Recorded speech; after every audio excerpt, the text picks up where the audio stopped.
আসসালামু আলাইকুম। আমি মোহাম্মদ নিয়াজউদ্দিন নোমান। পড়াশোনা করছি মাওলানা ভাসানী বিজ্ঞান ও প্রযুক্তি বিশ্ববিদ্যালয়।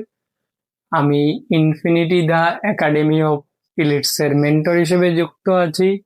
আমি আজকে এসএসসি পরীক্ষার্থীদের জন্য অসীম ধারা একটি চ্যাপ্টারের গুরুত্বপূর্ণ টাইপ নিয়ে আলোচনা করব, যা তোমাদের পরীক্ষায় সহায়ক হিসেবে কাজ করবে।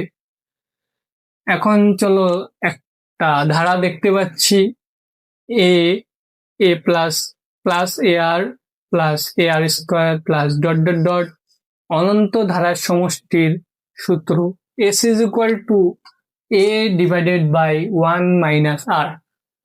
এখানে এস হলো সমষ্টি, আর এ হলো প্রথম পদ, আর আর হলো সাধারণ অনুপাত।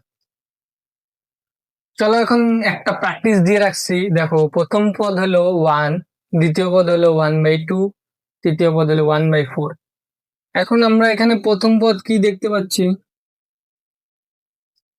এ ইজ ইকুয়াল টু কি, অনুপাত। আর সাধারণ অনুপাত কেমনে বের করে? সাধারণ অনুপাত দেখো, দ্বিতীয় পদ দিয়ে যদি প্রথম পদকে ভাগ করো তাইলে সাধারণ অনুপাত বেরোবে। আবার যদি তৃতীয় পদ দিয়ে দ্বিতীয় পদকে ভাগ করো তাইলেও সাধারণ অনুপাত বের করা যাবে। আর যদি আরো পদ থাকতো, চতুর্থ পদ, পঞ্চম পদ, ষষ্ঠ পদ, সেম ভাবেই যদি চতুর্থ পদ থাকতো তাহলে চতুর্থ পদ দিয়ে ভাগ করতো তৃতীয় পদকে, তাইলে এই চলে আসতো সাধারণ অনুপাত। এখন দেখা যাক, আমরা দ্বিতীয় পদ দিয়ে ভাগ করব। তাহলে ভাগ করো, হাফ ভাগ 1, তাহলে কি আসে? হাফে আসে। আবার যদি তুমি দেখতে চাও যে আপনি দেখান যে তৃতীয় পদ দিয়ে দ্বিতীয় পদকে কেমনে আসে, দেখো 1/4 দিয়ে 1/2 কে ভাগ করলে কি আসে? 2/4, তাহলে কি আসবে? 1/2। আবার যদি চতুর্থ পদ কোনো থাকতো তাহলেও বের করা যেত। তোমাদের মনে একটা কোশ্চেন আসছে যে এই ধারাটা কেমনি এটাকে রিপ্রেজেন্ট করে। দেখো, এ ইজ ইকুয়াল টু কি, 1, আর আমরা আর ইজ ইকুয়াল টু কি পাইছি, হাফ। তাহলে কি এখানে 1 এর সাথে দেখো, এবার 1 লিখলাম, 1 গুণন কি হবে, হাফ, প্লাস 1 গুণন কি হবে, হাফ স্কোয়ার।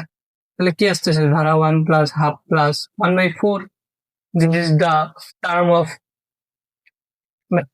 তাহলে এখন দেখো, দেখা যাক এখন।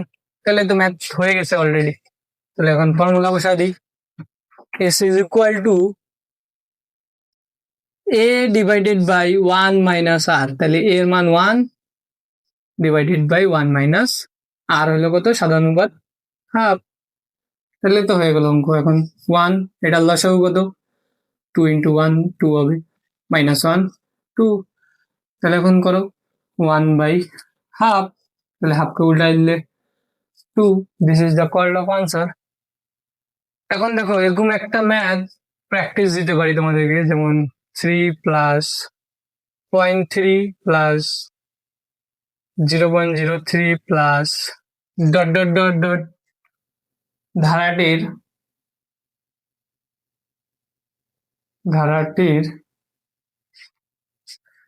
একটু লেখাটা, ধারাটির অসীম ত্বক, ধারাটির অসীম ত্বক সমষ্টিগত। এখন দেখো সেম প্রসেস, অসীম ত্বক সমষ্টি কত, এটা SW করবা, কিন্তু জাস্ট বুঝাই দিচ্ছি। এখন এ হলো কত, 3, এটা হলো প্রথম পদ। আর আমরা কি জানি, সাধারণ অনুপাত কেমনে বের করে, দেখো, দ্বিতীয় পদ